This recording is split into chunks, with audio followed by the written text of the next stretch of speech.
नमस्कार मेरे प्यारे दोस्तों, मैं हूं आपका होस्ट शेफ धीरज। आज इस वीडियो में हम लोग बात करने वाले हैं उन रिस्क के बारे में जो कि इन्वॉल्व होते हैं हमारे फूड बिजनेस के अंदर। अगर आप एक फूड बिजनेस स्टार्ट करना चाहते हो, एक रेस्टोरेंट खोलना चाहते हो, क्लाउड किचन खोलना चाहते हो, एक फूड ट्रक स्टार्ट करना चाहते हो और आपको लगता है कि जो आप रिस्क ले रहे हो वो सिर्फ एक फाइनेंशियल रिस्क है, सिर्फ आपको पैसों का ही नुकसान होने वाला है, अगर आपने स्टार्ट किया और फेल हो गया तो आप बिल्कुल ही गलत हैं। यहाँ पे पैसों के अलावा, फाइनेंस के अलावा भी कई और सारे रिस्क इन्वॉल्व होते हैं और भी कई सारे फेलियर्स इन्वॉल्व होते हैं जिनको कि समझना बहुत ही ज़्यादा ज़रूरी है। अगर आप इन फेलियर्स को समझ पाते हैं फाइनेंसिस के अलावा, तो हो सकता है कि जो आपके सक्सेस के चांस है वो बढ़ जाए, क्योंकि इन सब रिस्क के बारे में आपको पहले से पता होगा। आप अपने मन को स्ट्रांग कर पाएंगे और अपने बिजनेस को अच्छा आगे से ग्रो कर पाएंगे, क्योंकि जब भी आप कोई बिजनेस कर रहे हैं रिस्क तो है ही, पैसों के अलावा बाकी जो रिस्क है उन्हें समझ लिया जाए तो ज़्यादा बेटर है। क्योंकि अगर आप बाकी रिस्क को समझ पा रहे हो तो जो आपका फाइनेंस वाला या मॉनेटरी वाला रिस्क है वो भी आपका कम हो जाता है। तो चलिए वीडियो को स्टार्ट करते हैं।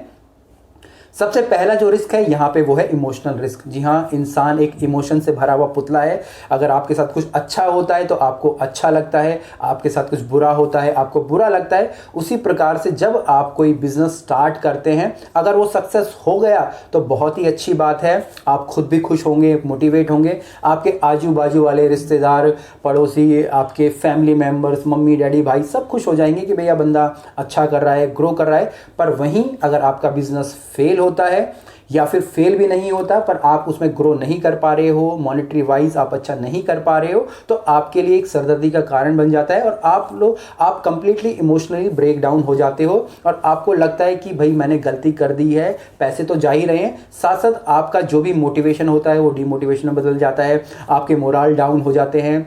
आपको जो आज से पहले जब आपने स्टार्ट किया था तब जब आपको लोग कह रहे थे कि बहुत अच्छा काम कर रहा है, बहुत आगे पड़ेगा, अब वही कह रहे होते हैं कि भाई मैंने तो इसे बोला था, इसके बस की नहीं है, इसे नहीं आता, क्यों ये कर रहा है, बिजनेस नहीं करना चाहिए, ये सारी की सारी चीज़ें, और आप कंप्लीटली ब्रेक डाउन हो जाओगे।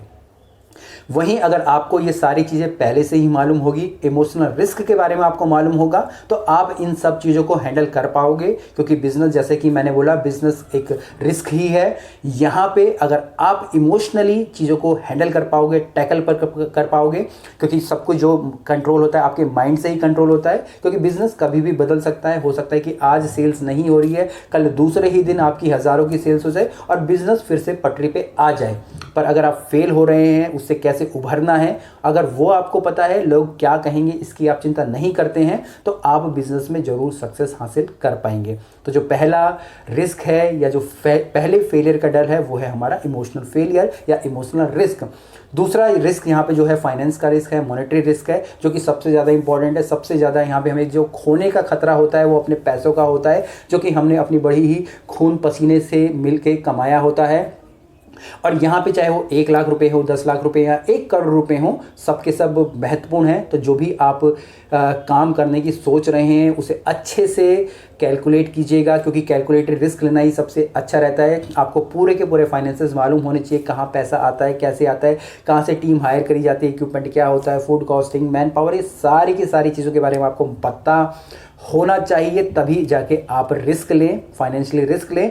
अगर आप कैपेबल हैं ये सब रिस्क लेने के, फाइनेंशियल रिस्क लेने के, तभी जाके आप ले। अगर आपके पास फाइनेंस नहीं है तो आप ये रिस्क ना लें। बाकी 3 रिस्क तो आप ले ही नहीं पाओगे अगर आपके पास फाइनेंस नहीं है।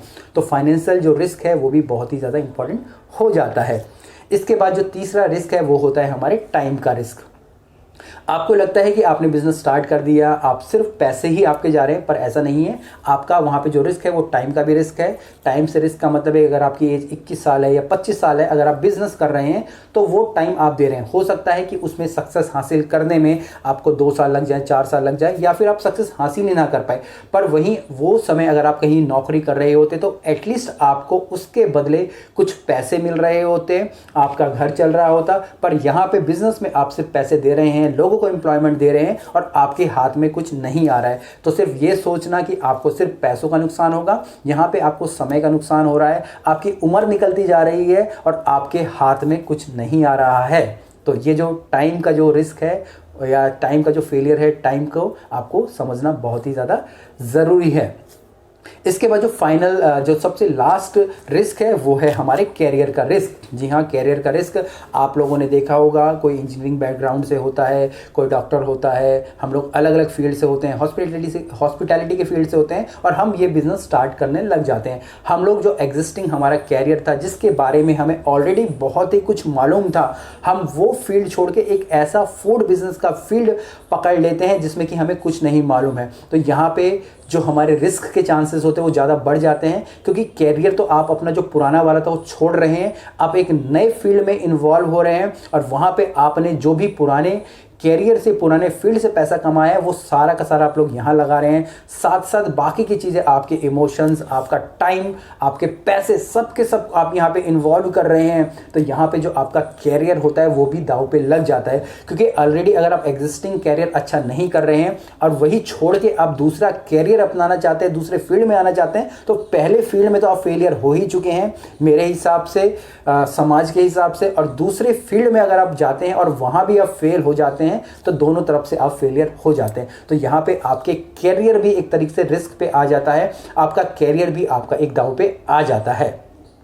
तो यहाँ पे ये 4 प्रकार के रिस्क होते हैं जो कि आपके फूड बिजनेस में इन्वॉल्व होते हैं। अगर आप मेंटली स्ट्रांग हैं और इन सब चीज़ों को समझ पाते हैं तो आपको ये बिज़नेस करना चाहिए। मैं कभी भी मना नहीं करता कि आपको बिज़नेस नहीं करना चाहिए, पर इन सब चीज़ों के लिए आपको अपने मन पे कंट्रोल करना होगा। अगर आप इन अपने मन पे कंट्रोल कर रहे हैं तो बाकी की चीज़ें आपकी सारी की सारी आपकी रिस्क से हट के एक कैलकुलेटेड रिस्क में चली जाती है और आपका बिज़नेस सक्सेस हो जाता है। यहाँ पे मैं आपको अपने मेंटरशिप प्रोग्राम्स के बारे में भी ज़रूर बताना चाहूँगा, जो कि मेरे पर्सनल कोचिंग प्रोग्राम्स होते हैं, जिसमें यही सारी चीज़ें हमको सिखाते हैं। ये तो कुछ छोटी बातें हो गई जो भी आप मेरी वीडियोस देखते हैं, जस्ट आप बोल सकते हैं कि 5% है मेरे कोर्स का, मेरे प्रोग्राम्स का, मेरे पर्सनल कोचिंग का। बाकी अगर आप ज्वाइन करते हैं उसके अंदर तो आपको ये सारी की सारी चीज़ें एक सिस्टमेटिक ढंग से सिखाई जाती हैं। अगर आपको इनरोल करना है तो नीचे व्हाट्सअप का नंबर है, आप वहाँ पे कांटेक्ट कर सकते हैं।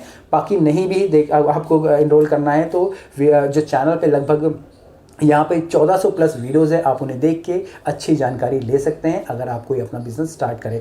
कुछ भी क्वेश्चन हो कमेंट्स नीचे लिखिएगा। फिर मिलेंगे एक नए वीडियो में, तब तक के लिए जय हिंद।